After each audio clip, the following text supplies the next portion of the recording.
এইমাত্র অষ্টম supplementary voter তালিকা প্রকাশ করলো নির্বাচন কমিশন। এসআইআর এর চূড়ান্ত ভোটার তালিকা প্রকাশের পর যে সমস্ত ভোটারদের নাম অ্যাডজুডিকেশন বা বিবেচনাধীন ভোটার তালিকায় ছিল, সুপ্রিম কোর্টের নির্দেশ মেনে সেই সমস্ত ভোটারদের তথ্য যাচাই করার পর সাপ্লিমেন্টারি ভোটার তালিকার মাধ্যমে সেই সমস্ত ভোটারদের তথ্য প্রকাশ করছে নির্বাচন কমিশন। ইতিমধ্যেই আরও একটি সাপ্লিমেন্টারি ভোটার তালিকা প্রকাশ করলো নির্বাচন কমিশন।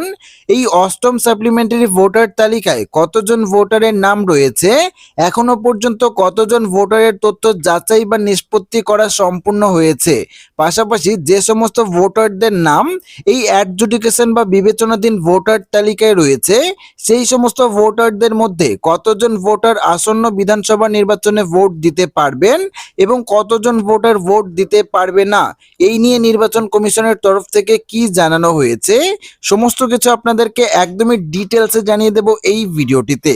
তো আশা রাখবো ভিডিওটি আপনারা প্রত্যেকেই স্কিপ না করে প্রথম থেকে শেষ পর্যন্ত মনোযোগ সহকারে সঙ্গে থাকবেন এবং চ্যানেলটিতে নতুন হয়ে থাকলে অবশ্যই চ্যানেলটিকে সাবস্ক্রাইব করে পাশের বেল আইকনটি প্রেস করে অল নোটিফিকেশনটি অন করে রাখবেন। সময় নষ্ট না করে দেখে নিচ্ছি নির্বাচন কমিশনের তরফ থেকে কি জানানো হয়েছে। 28শে ফেব্রুয়ারি চূড়ান্ত ভোটার তালিকা প্রকাশ করেছিল নির্বাচন কমিশন। তখন অ্যাডজুডিকেশন বা বিবেচনাধীন ভোটার তালিকায় ছিলেন 60,06,675 জন ভোটারের নাম। সেই ভোটার তালিকা 705 জন বিচারক তথ্য যাচাই বা নিষ্পত্তি করছেন। 23শে মার্চ থেকে পর্যায়ক্রমে প্রকাশিত হচ্ছে অতিরিক্ত সাপ্লিমেন্টারি ভোটার তালিকা। অর্থাৎ 23শে মার্চের পর থেকেই কিন্তু নির্বাচন কমিশন একের পর এক সাপ্লিমেন্টারি ভোটার তালিকার মাধ্যমে ভোটারদের তথ্য প্রকাশ করছেন। পশ্চিমবঙ্গে ভোটার তালিকায় বিশেষ নিবিড় সংশোধন বা এসআইআর প্রক্রিয়ায় অ্যাডজুডিকেশন বা বিবেচনাধীন তালিকায় থাকা প্রায় 60 লক্ষ ভোটারের মধ্যে এখনো পর্যন্ত 52 লক্ষ ভোটারের তথ্য নিষ্পত্তি করা সম্ভব হয়েছে। বৃহস্পতিবার এ কথা জানিয়েছিল নির্বাচন কমিশন। অর্থাৎ এই বিবেচনাধীন তালিকায় থাকা 60 লক্ষ ভোটারের মধ্যে এখনো পর্যন্ত 52 লক্ষ ভোটারের তথ্য যাচাই করা সম্পূর্ণ হয়েছে।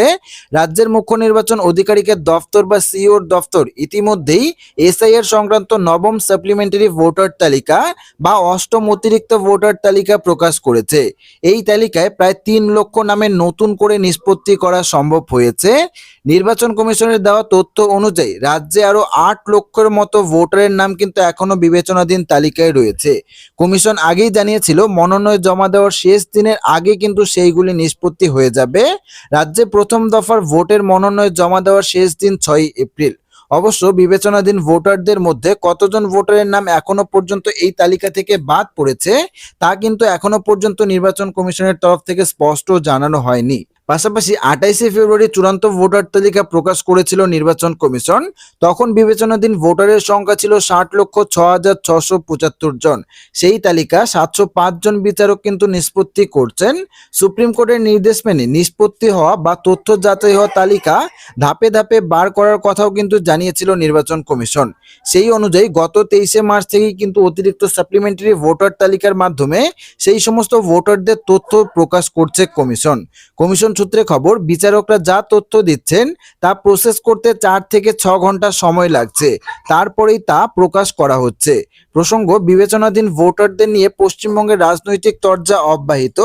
প্রথম অতিরিক্ত তালিকা প্রকাশের পর গত বুধবার মুখ্যমন্ত্রী তথা তৃণমূল নেত্রী মমতা বন্দ্যোপাধ্যায় এই নিয়ে কমিশনকে নিশানা করেছেন। সেই সঙ্গে মধ্যরাতে কমিশনের ওয়েবসাইটে সমস্ত ভোটারদের নাম বিবেচনাধীন দেখানো নিয়েও কিন্তু প্রশ্ন তুলেছেন তিনি।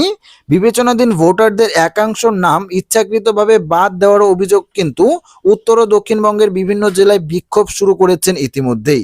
পাশাপাশি এসআইআর এর কাজে নিযুক্ত 7 জন বিচারককে বুধবার মালদহের কালচিনির 2 ব্লক অফিসের ভিতরে কিন্তু রাত 8টা পর্যন্ত আটকে রাখারও অভিযোগ ওঠে, জানিয়ে বৃহস্পতিবার উদ্বেগ প্রকাশ করেছে সুপ্রিম কোর্ট। তো বন্ধুরা, বুঝতেই পারছেন ইতিমধ্যেই নির্বাচন কমিশনের তরফ থেকে অষ্টম সাপ্লিমেন্টারি ভোটার তালিকা প্রকাশ করা হয়েছে।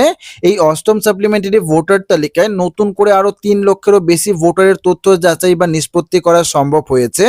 তবে এখনো পর্যন্ত কতজন ভোটারের নাম এই সাপ্লিমেন্টারি ভোটার ভোটার তালিকা থেকে বাদ পড়েছে সেই বিষয়ে কিন্তু নির্বাচন কমিশনের তরফ থেকে কোনো স্পষ্ট বার্তা দেওয়া হয়নি। তবে নির্বাচন কমিশন জানিয়েছে যেই সমস্ত ভোটারের নাম এই বিবেচনাধীন তালিকায় রয়েছে সেই সমস্ত ভোটারের তথ্য কিন্তু আগামী 6 এপ্রিলের মধ্যে যাচাই করা সম্পূর্ণ হয়ে যাবে এবং তারপরেই কিন্তু এই বিষয়ে স্পষ্ট বার্তা দিতে চলেছে নির্বাচন কমিশন। তো আশা রাখবো ভিডিওটি আপনাদের সবারই ভালো লেগেছে। ভিডিওটি ভালো লাগলে ভিডিওটিতে একটি লাইক করবেন, চ্যানেলটিকে সাবস্ক্রাইব করবেন এবং কমেন্ট বক্সে আপনাদের মতামত অবশ্যই জানিয়ে যাবেন।